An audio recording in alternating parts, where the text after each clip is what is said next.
नमस्कार मित्रों, मैं कृष्णा सर आज आपके सामने अमेजिंग फैक्ट में कुछ रोचक बातें शेयर करना चाहता हूँ। प्रकृति के बारे में कुछ रोचक बातें बताने जा रहा हूँ। जिस प्रकार जानते हैं कि प्रकृति क्या है। प्रकृति वह है जो हमारे जीवन को सँवारती है, वह है जो हमारे जीवन को अनुभव देती है, हमारे जीवन को जीना सिखाती है, हमें धर्म बताती है, कर्म बताती है, अर्थ बताती है, मोक्ष बताती है, यानी सभी कुछ हम प्रकृति से जुड़े हुए हैं। हमारा जन्म प्रकृति में हुआ है, प्रकृति की गोद में हम खेलते हैं, बढ़ते हैं, सीखते हैं, आगे बढ़ते हैं। अच्छा, विज्ञान कहता है कि प्रकृति क्या है कि एक प्रकार का एनवायरनमेंट है जिसको बोला जाता है बायोटिक, अबायोटिक, माने भौतिक पर्यावरण है, अभौतिक पर्यावरण है। अच्छा दोस्तों, विज्ञान कहता है कि किसी भी चीज़ के लिए समस्या है, परिकल्पना है, प्रयोगीकरण है, परीक्षण है, निष्कर्ष है। विज्ञान इन कसौटियों पर हर चीज़ को परखता है, लेकिन कहीं न कहीं विज्ञान यहाँ पर फेल हो जाता है जब कि नासा कोई प्रकार की भविष्यवाणी करता है, कोई प्रकार का रिसर्च करता है, कोई प्रकार की जांच करता है, कोई चीज़ को करोड़ों रुपया खर्च करके पता लगाता है, बताता है कि फला दिन, फला तारीख को, फला स्थिति में, फला दशा में ये ऐसा होगा। लेकिन वही हिंदू धर्म के पंचांग में जो ₹50 ज़्यादा से ज़्यादा महँगा है, ₹50 मिल जाएगा, वो हमें सटीक जानकारी दे देता है। अच्छा दोस्तों, हमारे जो सिद्ध पुरुष थे, योग मुनि थे, ऋषि थे, सिद्धाचार्य थे और जो पहले के जो महानुभाव लोग थे, वो लोग अपने अनुभव द्वारा, अपने सीख के द्वारा, अपने योग के द्वारा, अपनी विद्या के द्वारा, अपने ज्ञान के द्वारा हम लोग को तरह-तरह से मार्गदर्शन करते आए हैं। वो हमेशा से कहते हैं कि आप प्रकृति से जुड़े रहो, प्रकृति के साथ रहो। प्रकृति के साथ रहोगे तो आपका हर प्रकार से लाभ होगा। आखिर ऐसा क्यों कहते आए हैं? ऐसा इसलिए कहते हैं कि अगर हम प्रकृति के साथ जुड़े रहेंगे, प्रकृति में सहयोग करेंगे, प्रकृति का सँवारेंगे तो हमें भी प्रकृति देगी। अच्छा, कभी आपने सोचा है दोस्तों कि एक सूर्य है, एक चंद्र है, अनगिनत तारे हैं और इन सभी का सहयोग से ही प्रकृति चलती है, प्रकृति चलायमान है। प्रकृति क्या है? एक बहुत बड़ी चित्रकार है। प्रकृति क्या है? एक बहुत बड़ी वैज्ञानिक है, जिसके आगे सारे विज्ञान फ़ेल हैं।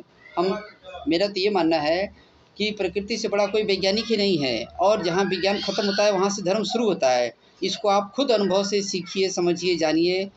ये जहाँ तक मेरा अनुभव कहता है। अच्छा, आपने बचपन में अपने बहुत सारी चीज़ों को देखा होगा। क्या वो सारी चीज़ें आज भी उसी परिवेश में उसी प्रकार मिलती हैं? हैं, कहीं-कहीं पे हैं और कहीं-कहीं पर नहीं हैं।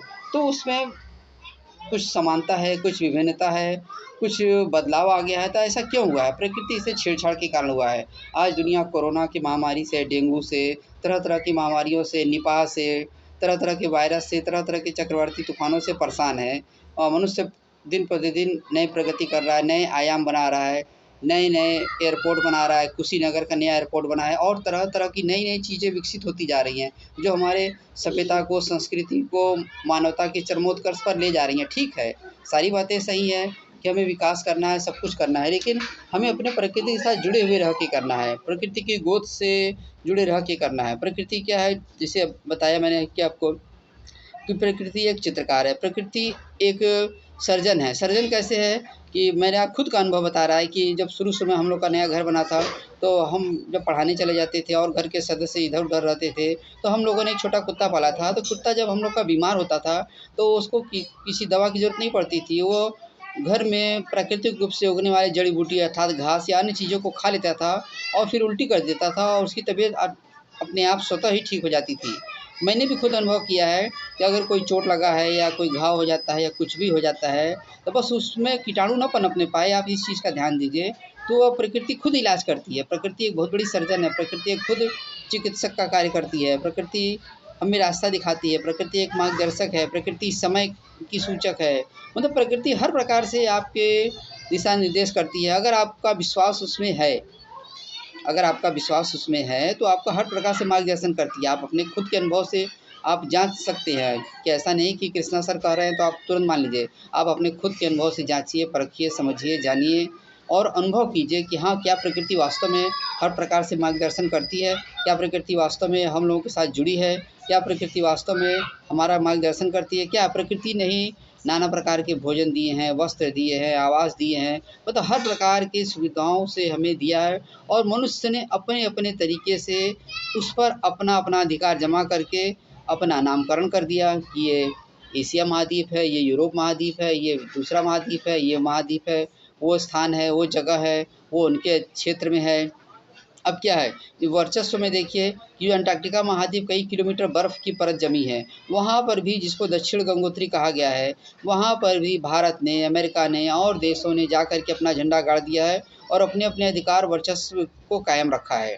अच्छा, यहाँ तक कि उसको छोड़िए, चाँद को भी इन्होंने नहीं छोड़ा है, मंगल पर भी अपना अधिकार कर लिया है। तो ये सब करके क्या होगा? क्या लाभ होगा? अगर वही मानवता के लिए कार्य किया जाए तो ज़्यादा लाभ होगा। लेकिन कोई करना नहीं चाहता है, अपने को बहुत बड़ा वैज्ञानिक बताना चाहते हैं, अपने को समझदार बताना चाहते हैं, अपने को वैज्ञानिक बताना चाहते हैं।